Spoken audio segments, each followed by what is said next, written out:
Leo nimefanya ziara hapa ya ukaguzi wa viwanja vitakavyotumika kwenye mashindano ya CHAN pamoja na AFCON, ambayo Tanzania tumepata bahati ya kuwa kituo cha kuendeshea michezo hiyo.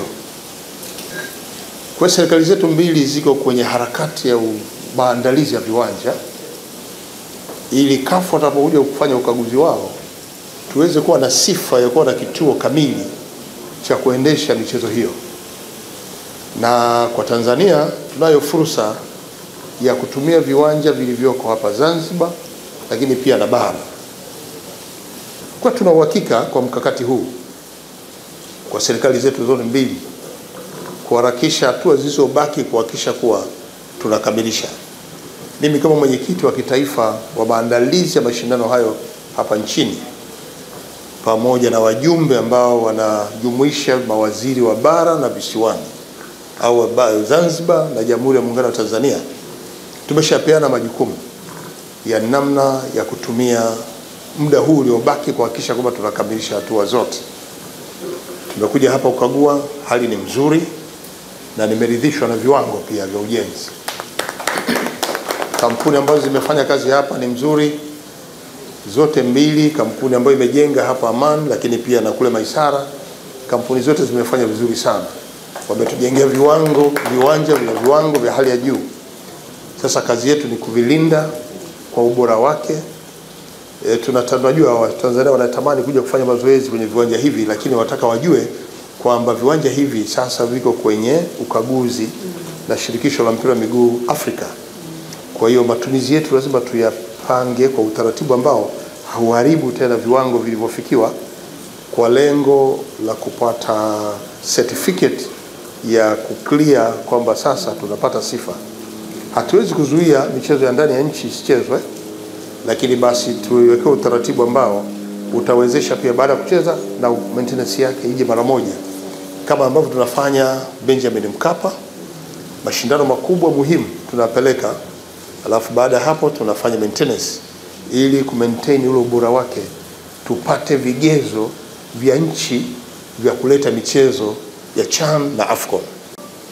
Nia hii ya marais wetu Mheshimiwa Dr. Samia Suluhu Hassan kwa pamoja na Mheshimiwa Dr. Hussein Ali Mwinyi ni nia njema, kwa sababu kwanza inakuja kutufanya Watanzania tujue kwamba tunao uwezo kusimamia na kuendesha kama wenyeji wa kituo cha michezo kama hii ya bara la Afrika. Hapo tutapata fursa ya kudevelop timu zetu na kuhamasisha wachezaji wetu kufanya mazoezi zaidi na wapate sifa kuchezea kwenye ngazi ya bara Afrika. Huku tukiwa tunajua tunakuja kuchachua hamasa ya kuendeleza michezo nchini, lakini pia Watanzania kwa ujumla wao walioko hapa Zanzibar na kule bara wananufaika na hao wageni. Wawekezaji wetu wa hotels watapata wageni wa kutosha, kwa sababu hawaji tu timu ya watu 11, inakuja timu na viongozi mbalimbali, nao watasambaa kwenye hoteli zote, lakini na mashabiki wa timu za nchi hizo watakuja hapa. Kwetu na biashara mzuri tutaifanya, utalii mzuri tutaufanya, uwekezaji huu utaleta manufaa. Kwa hiyo tuendelee kuhamasisha wafanyabiashara wa nyumba za kulala wageni, kwa maana hoteli za viwango vya kimataifa. Kipindi kilichobaki, kama una uwezo wa kujenga hoteli yote ya nyumba 3, 4, anza ujenzi, kwa sababu wageni wengi watakuja nchini. Lakini pia huduma kama chakula, usafirishaji na huduma nyingine nazo pia zitapatikana na watu watapata uwezo kupitia huduma hizo. Kwa hiyo ni fursa mzuri ambayo marais wetu wametuandalia. Tunawashukuru marais wetu, tunawapongeza marais wetu kwa kusimamia eneo la michezo. Tumeona Mheshimiwa Dr. Samia akihamasisha nchi nzima kupitia vilabu vyetu, pale anaposhinda mchezaji akifunga klabu anapata chochote. Hii ni hamasa kubwa. Lakini pia tumeona Dr. Mwinyi yeye mwenyewe tulimuona akicheza basket na kufunga goli na ajabu makubwa. Lakini yote ile ni ujumbe kwamba michezo ni moja kati ya aspect mzuri kwenye maendeleo ya nchi na hasa kwetu Tanzania.